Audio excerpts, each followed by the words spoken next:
Kalau kita mengingat kematian disebut zikrul maut. Jadi zikir ini tidak hanya zikrullah, ada zikrul maut. Zikrul maut ini akan membuat kita terkondisikan untuk zikrullah. Nah, ini hebatnya.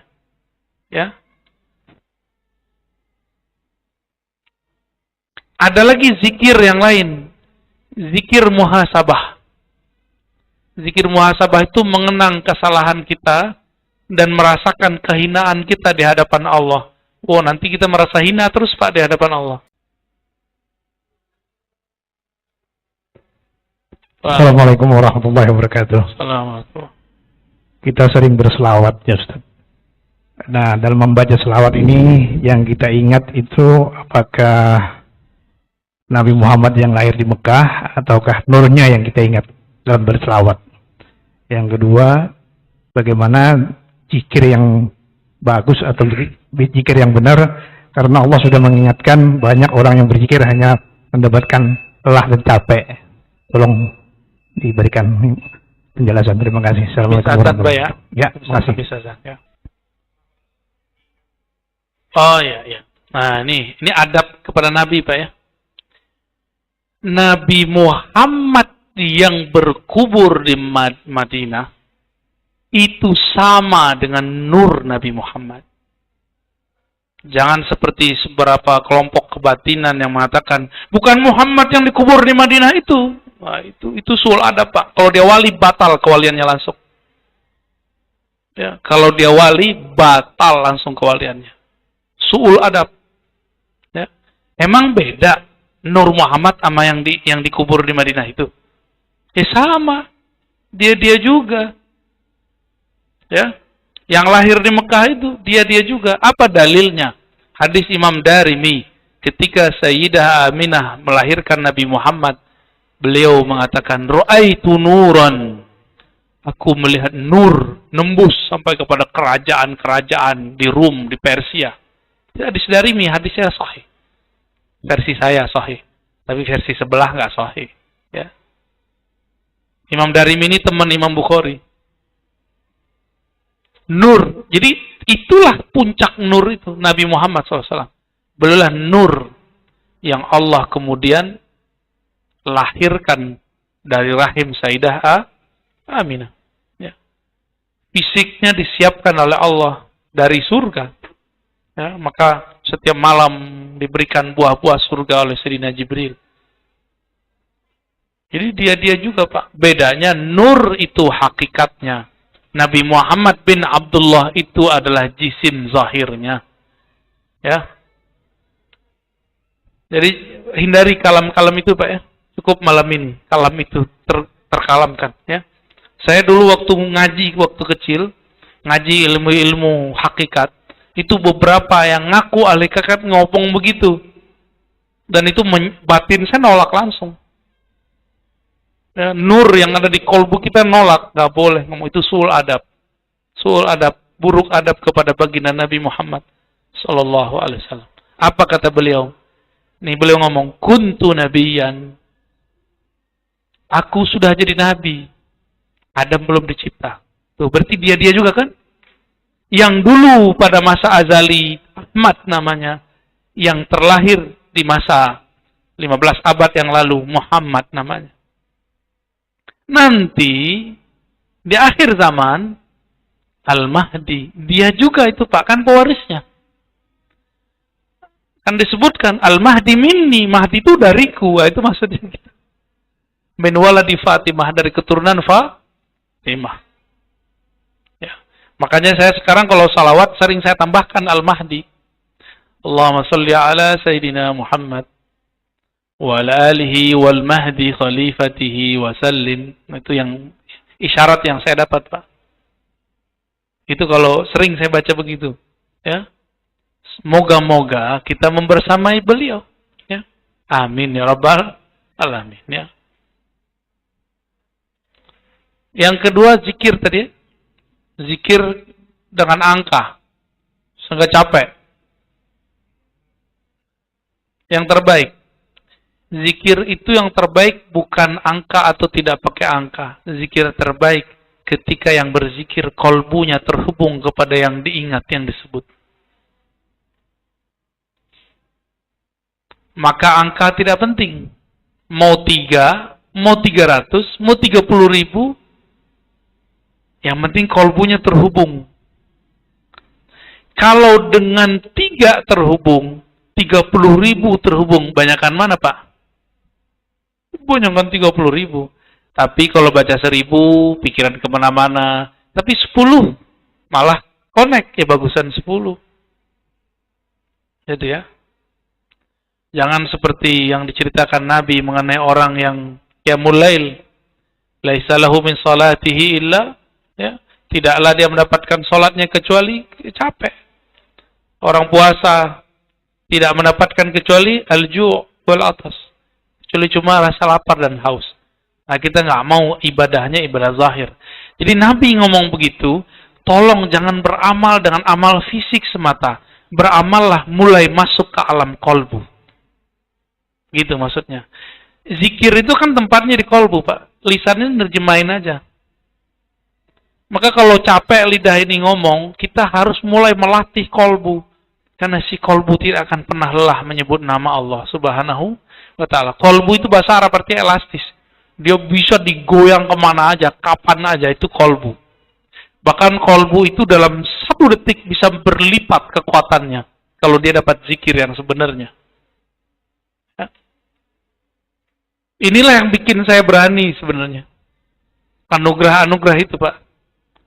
Kalau nggak karena zikir-zikir yang diajarkan masyaikh kita itu, nggak ada keberanian saya.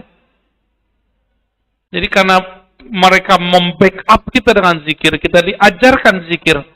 Tapi backup paling penting, mengingat yang dizikirkan. Itulah ma'rifatullah. Mengenal Allah Subhanahu wa ta'ala.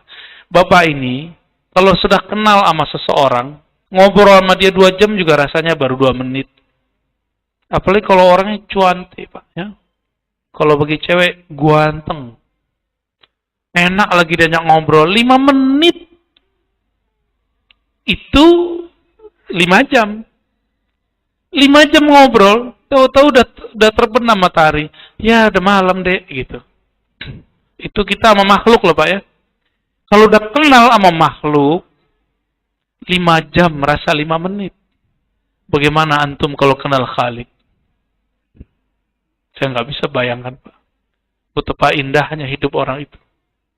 Tapi bagi orang yang hidup di dunia, dia anggap gila. Ya. Dia anggap gila, padahal orang ini sedang mabuk dalam zikrullah. Kalau ngomong pasti waras dia. Itu yang terjadi di Habib Sekhan. Mereka kan nggak ngerti yang bilang Habib Sekhan gila. Habib Sekhan itu ini saksinya Habib Razi namanya. Razi juga. Cuma ini Razi tambah Habib. Ya. Saya tanya, kan beliau lah yang antar kemana-mana. Bib, Wan Sekhan itu menurut antum gila apa enggak? Aneh mau nanya nih beneran nih. Kata dia, siapa bilang gila? Pak Wan Sekhan itu ngajarin aneh menilai orang pakai sir. Lah, mana ada orang gila? Ngajar Pak, ada nggak orang gila ngajar? Kecuali antum, orang stres. Ya, pengen jadi guru, nggak jadi-jadi. Ngajar mulu tengah jalannya.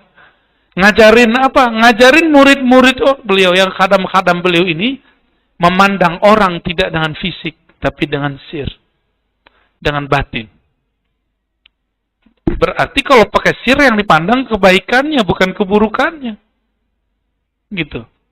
Itu Habib Razi itu. Ya, yang suaranya bagus. Ahli sholawat. Ya.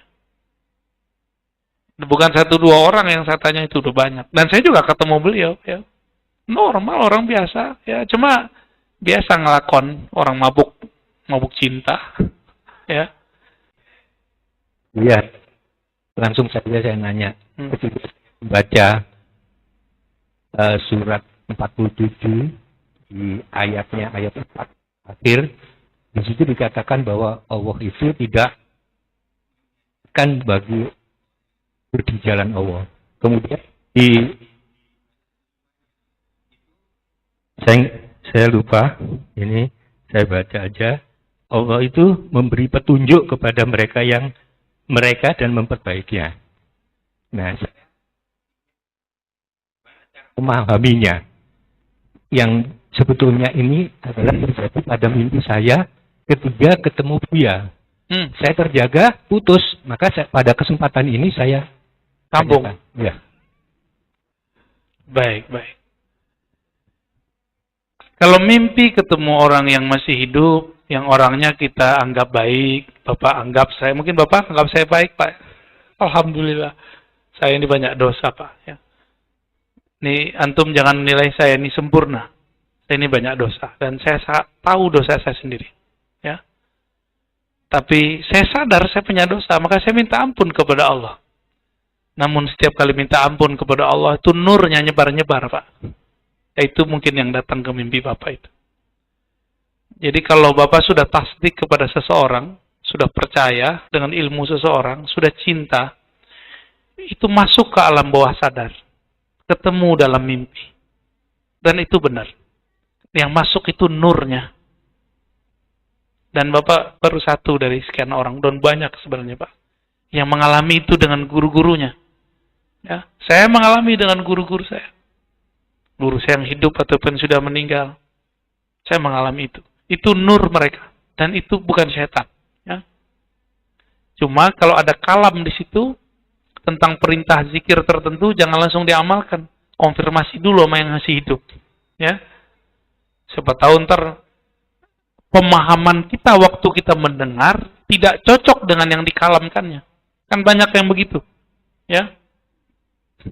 Sebagian ulama kita menganggap bahwa tidak hanya nabi yang bisa yang tidak bisa diserupai oleh setan, wali juga. Cuma saya nggak sepakat. Wali juga bisa, Pak, diserupai oleh setan. Apalagi ulama, apalagi orang kayak saya nih, yang nggak jelas nih ya. Kira-kira begitu, Pak. Sering-sering baca doa, baca Fatihah. Ya. Kalau tidur itu pakai wudu. Ya. Dan Nabi mengatakan orang yang tidur dengan wudu, ruhnya Allah terbangkan ke alam malakut. Maka Bapak ketemulah sama orang yang Bapak sukai, Bapak cintai di situ. Di antara ulama ataupun wali. Itu sebenarnya rahasianya ya. Hadisnya ada itu. Hadis Imam Ahmad seingat saya. Jadi orang kalau tidurnya dalam keadaan suci, itu ruhnya nggak ada yang menghambat. Dia lepas. Tapi kalau antum tidur dalam keadaan membawa dosa, belum tobat, bawa kesel, habis tengkar sama suami istri gitu ya. Tidur, itu ruh terpenjara, nggak bisa ngapa-ngapain Pak. Dia tersiksa itu. Makanya sebelum tidur lepaskan semua, biar ruh kita terbang. Disitulah kita bisa ketemu wali-wali Allah. Ya. Syukur-syukur ketemu Nabi Allah, Nabi Muhammad sallallahu alaihi wasallam. Ya. Nah, yang baru Pak. Ya, yang mana lagi? Ayat. Orang-orang yang berjuang fisabilillah tidaklah Allah sia-siakan. Maksudnya apa?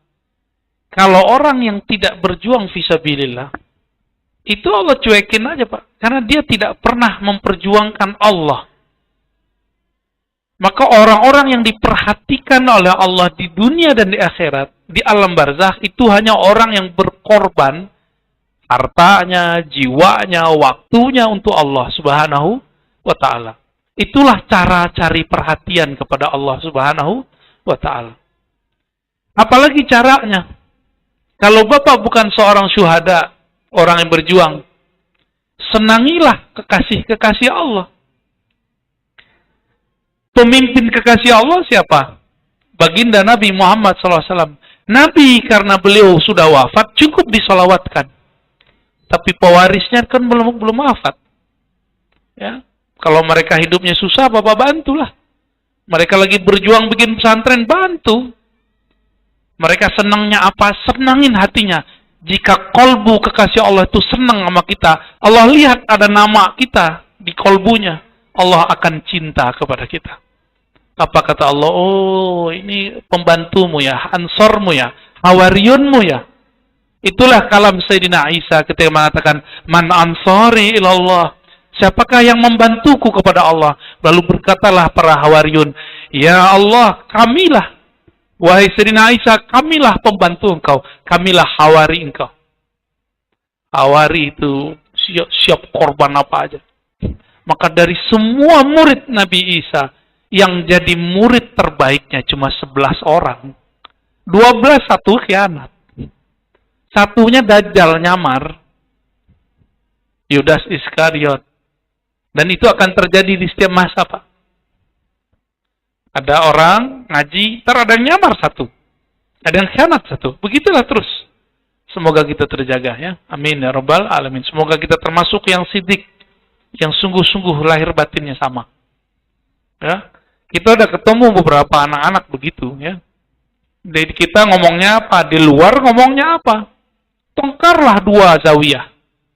Gara-gara si bocah ini. Ntar dia ngomong lagi mau urusin siapa? Tongkar lagi tuh dah. Saya mikirin ya anak benar-benar dipinjem sama Dajjal lidahnya ya. Bikin orang tengkar, bukan bikin ngademin. Perintah di Quran apa? Fa'aslihu baina akhawaikum. Kalau ada masalah, kamu islah. Cari yang sama, jangan bedain. Jangan bilang, Pak Kiai, kamu dibilangin begini sama Kiono.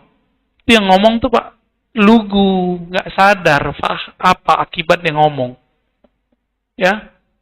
Nah, jadi antum kalau bener nih berjuang fisabilillah, egonya dihabis-habisin. Egonya dihabis-habisin. Ya. Siapa tadi? Ya, fadhal. Ibu terakhir ya. Assalamualaikum warahmatullahi wabarakatuh. Assalamualaikum warahmatullahi wabarakatuh. Mohon penjelasannya Pak Ustadz mengenai Assalamualaikum tadi. Kalau kita Assalamualaikum dengan tembok itu kan tidak waras. Mengenai orang tua saya suka mengajarkan apabila masuk rumah itu mengajarkan harus Assalamualaikum. Itu Bagus. maksudnya bagaimana Ustaz? Iya. Waalaikumsalam warahmatullahi wabarakatuh. Iya. Di dalam kitab Syifa Imam Qadhi Iyad itu disebutkan adab masuk rumah. Itu tentang kehidupan Nabi. Disarikan dari hadis-hadis Nabi. Jika engkau, kata Imam Qadhi Iyad, dinukil dari kalam ulama, masuk ke rumah yang kosong, ruang yang kosong, bacalah Assalamu alayna wa ala ibadillahis shalihin. Oleh guru saya ditambahkan, penghulu alam semesta kan Nabi Muhammad. Salam dulu ke Nabi Muhammad. Assalamualaikum ya ayuhan Nabi wa rahmatullahi wabarakatuh. Baru Assalamu alayna. Kenapa? Karena di situ pasti ada jin. Mau saya kasih tahu Pak jin tinggal di mana? Jangan, ntar antum takut. Jangan ya. Ada tempat-tempatnya di sekitar rumah kita dan dia nggak ganggu kok. Ya. Cuma kalau antum ambil makanannya dicekek ntar malam. Ya, belakang Ibu. Paham ya?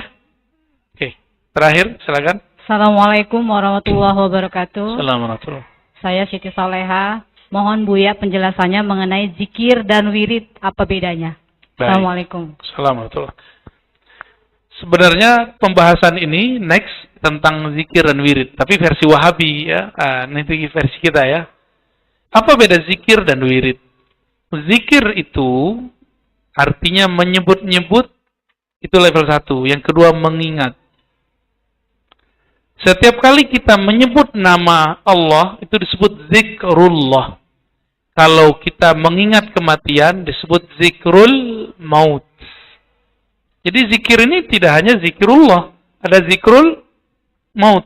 Zikrul maut ini akan membuat kita terkondisikan untuk zikrullah. Nah, ini hebatnya. Ya.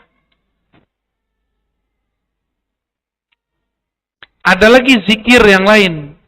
Zikir muhasabah.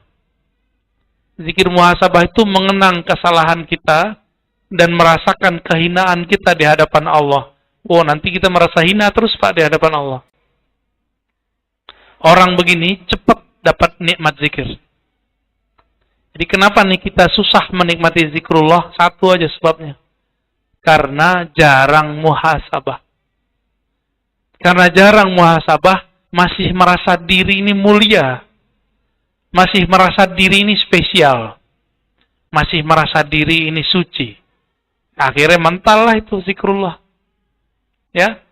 Jadi berzikirlah dengan membawa rasa, ya Allah, aku ini hina. Terimalah zikirku. Gitu. Zikir ini kalau sudah diamalkan berturut-turut, rutin setiap hari, setiap pagi, sore, setiap malam, maka dia berubah, naik pangkat, namanya wirid. Atau aurad. Bukan aurat. Kalau aurat, yang nggak boleh kelihatan. Ini aurat, pakai dal. Jamak dari wirid. Wirid itu zikir yang sudah berbuah. Sehingga kalau ditinggalkan, kita merasa ada yang kekurangan. Nah, ini ciri-ciri antum sudah punya wirid. Udah punya wirid belum? Kalau nggak witir malam-malam, kayaknya aneh gitu. Berarti witirnya sudah jadi wirid. Kalau nggak baca kulhu habis sholat, kayaknya aneh. Berarti kulhunya sudah jadi wirid. Kalau nggak nelpon si doi, nggak ngecek gitu ya, kayaknya ada yang kurang gitu. Berarti buka Instagram, Facebook, sama YouTube sudah menjadi wirid. Al-wirid al-yutubiyah. Torikotnya baru. Mursyidnya banyak. Ya. Waduh, gawat itu ya. Wirid itu adalah zikir yang sudah berbuah. Nah, buahnya itu namanya warid. Apa namanya? Warid. Maka ciri-ciri orang yang sudah dapat warid, dia istiqomah zikir. Gitu. Kak Imam Notoilah mengatakan tidak adalah warid. Tidak adalah wirid kecuali karena warid sudah turun. Jadi duluan mana turun, warid atau wirid? Warid dulu. Allah kasih hadiah dulu. Apa hadiah terbesar kita? Bukan sakti, bukan tenang, bukan bercahaya. Hadiah terbesar, Allah mengizinkan lidah yang kotor ini menyebut namanya yang mulia. Itu wirid, warid yang terbesar. Allah itu namanya, kalau diturunkan ke gunung, hancur gunung. Sekarang antum baca, kok nggak hancur-hancur? Karena nggak kenal sama yang disebut. Coba kalau kenal, sebut namanya langsung gemetar kita. Ya. Karena kita nggak kenal. Maka disebut di Quran, manusia itu jahula. Sebenar-benar jahil. Ini nama agung, dia sebut-sebut, dia nggak bergetar juga. Ini belakangan ada berita ya. Media asing ngomentarin azan di negeri kita. Lah urusan apa ini? Itu urusan kita. Dan emang khas negeri ini, apa aja diumumin lewat speaker. Itu di tetangga saya, Pak. Tetangga komplek. Orang arisan pakai mic. Stres juga kita dengarnya awal-awal pindah ya. Belum lagi yang solawatan suaranya Masya Allah menyiksa. Suaranya nyiksa, tahu nggak? Kalau di Turki orang nggak diizinkan megang mic kecuali suaranya enak didengar. Nggak mesti bagus, enak. Oh, ntar pada mundur nih kayaknya nih. Diseleksi Pak orang yang mau azan, yang membaca Quran, orang jadi diseleksi di sono. Kita kan main hantam-hantam aja ya. Nah, makanya saya sarankan biar orang-orang nggak tersiksa sama suara kita, ya suaranya yang bener dikit lah. Maka masjid-masjid yang sudah mencarikan muazin-muazin yang bersuara enak, ya barakallahu fikum ya. Tinggal muazinnya ikhlas apa enggak. Ikhlas itu bukan berarti nggak dapat honor. Ikhlas itu antum azan karena honor atau karena Allah, udah sederhana aja. Ya. Halas ya, udah 19.26. Ada lagi 4 menit. Saya rasa cukup ya. Habis ini kita masih mau lanjut di Darul Falah ya. Jadi aneh izin langsung. Habis sholat, mohon nggak usah musafahah, aneh langsung jalan ya. Ya. Nanti nggak ikut doa mantum. Ya, langsung jalan aja. Karena habis itu balik ke kajian hikam Bintaro. Jadi bentar-bentar aja. Demikian lebih kurang Bapak Saudara sahabat karena Allah, semoga kajian ini diridai Allah. Mohon maaf saya agak kurang fit. Tapi antum kayaknya fit semua ya. Kok nggak ada yang tidur gitu? Ya, sebulan sekali soalnya. Wassalamualaikum